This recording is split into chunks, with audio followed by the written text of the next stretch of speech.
Joe Biden, go back to the top of my show, says he has advanced prostate cancer, metastasized, which is bizarre given that you're supposed to be able to pick it up years ago, years ahead of time, and he's had all these tests.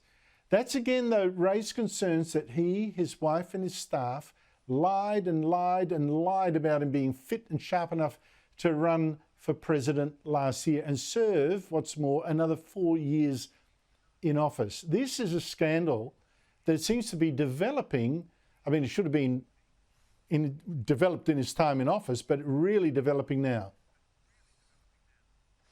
Yeah, I think you're absolutely right, Andrew. So, at the personal level, we all wish Mr. Biden well, and that he recovers or that he endures, well his illness. No personal animosity towards him, but it's very clear that Joe Biden told monstrous lies in office. So, it's a wonderful, I make this point in a column in the paper tomorrow.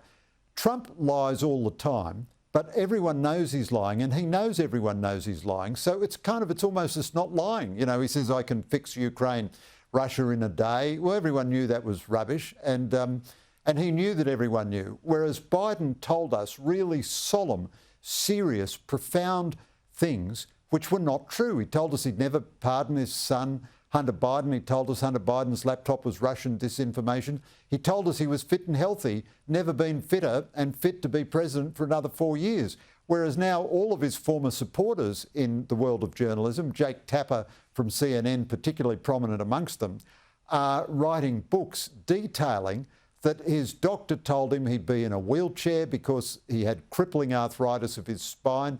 He never took a cognitive test because it was obvious that he was going to fail it.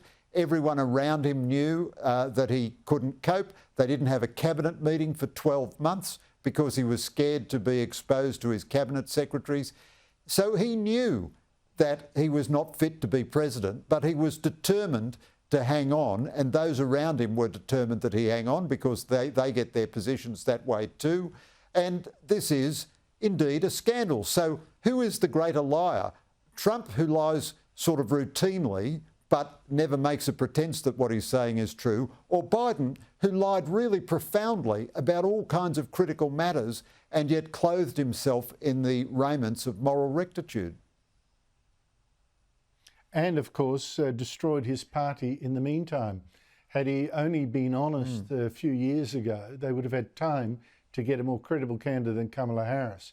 I think that's just, his friends should be, or his allies should be unforgiving about what was done to them and their party. Greg Sheridan, thank you so much for your time.